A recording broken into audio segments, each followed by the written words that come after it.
नमस्कार, मी नरसिंग भुरे. आपण पाहत आहात आरोग्य दूत न्यूज. मित्रांनो, आजची ही बातमी फक्त एका अपघाताची नाही तर प्रत्येक कुटुंबाला सावध करणारी आणि समाजाला माणुसकीचा खरा अर्थ शिकवणारी सत्य घटना आहे. 25 जुलै 2026 रोजी नाशिक येथील किशोर धर्मराज बच्छाव वय 46 यांचा पाचोरा परिसरात अज्ञात वाहनाच्या धडकेत दुर्दैवी मृत्यू झाला. नातेवाईकांच्या म्हणण्यानुसार ते मानसिक उपचार घेत होते. ते घरच्यांना न सांगता पाचोरा तालुक्यातील कोराडे येथे बहिणीकडे आले होते आणि तिथून पायी निघाले होते. मध्यरात्री ते गंभीर जखमी अवस्थेत रस्त्याच्या कडेला पडलेला असताना अबुल शेख, अल्लाउद्दीन, डॉक्टर आलम देशमुख आणि मुजाहिद देशमुख यांची नजर त्यांच्यावर पडली.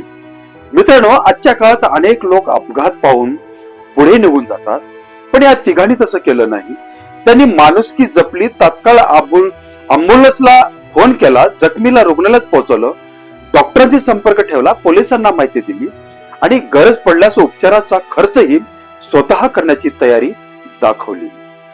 अशा माणुसकीला आरोग्य दूत न्यूजचा मनापासून सलाम. डॉक्टरांनीही जीव वाचवण्याचा सर्वपुरी प्रयत्न केले. अँब्युलन्स कर्मचाऱ्यांनी वेळ न दडवता सेवा दिली. पाचोरा पोलिसातही तातडीने तपासात लागले. मात्र या संपूर्ण घटनेत सर्वात मोठी अडचण एकच होती. ती व्यक्तीच्या खिशात ना आधार कार्ड होतं, ना ओळखपत्र, ना मोबाईल, ना कोणताही संपर्क क्रमांक. यामुळे डॉक्टरांना कुटुंबाशी संपर्क करता आला नाही. पोलिसांना ते कोण आहेत हे समजत नव्हतं. मदत करणारे नागरिक हातबल झाले. अनेक दिवस ओळख पटवण्यासाठी प्रयत्न सुरू राहिले. मृतदेह रुग्णालयात ठेवण्यात आला. वृत्तपत्रामध्ये बातम्या आल्या, सोशल मीडियावर माहिती देण्यात आली, पण नातेवाईकापर्यंत ती वेळ पोहोचली नाही. नियमानुसार नगरपालिका अंत्यसंस्कार करावे लागलं. नंतर नातेवाईक पाचोरा येथे आले, पण तोपर्यंत खूप उशीर झाला होता. एक आईला, एक बहिणीला आणि एका भावाला आपल्या माणसाचा शेवटचा निरोपही घेता आला नाही. ही वेदना शब्दात सांगता येणार नाही. या प्रकरणाचा तपास पोलीस निरीक्षक राहुल कुमार पवार यांच्या मार्गदर्शनाखाली पोलीस उपनिरीक्षक पांडुरंग सोनवणे करत आहेत. मित्रांनो, आज या बातमीतून कोणावर टीका करायची नाही, उलट मदत करणाऱ्या प्रत्येकाचं मनापासून कौतुक करायचं आहे. कारण त्यांनी माणुसकी जपली. पण आपण धडा नक्की घ्यायला हवा.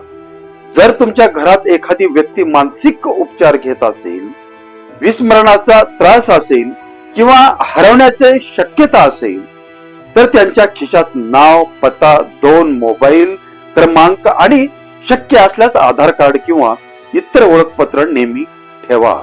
ही फक्त एक चिठ्ठी नाही, ती एखाद्या कुटुंबाला त्यांच्या माणसापर्यंत पोहोचणारा धागा ठरू शकतो. ही सत्य घटना जास्तीत जास्त लोकांपर्यंत पोहोचवा. कारण एका शहरमुळे एखाद्या कुटुंबावर अशा वेळ पुन्हा येणार नाही. मी नरसिंग भुरे, आरोग्य दूत न्यूज. धन्यवाद.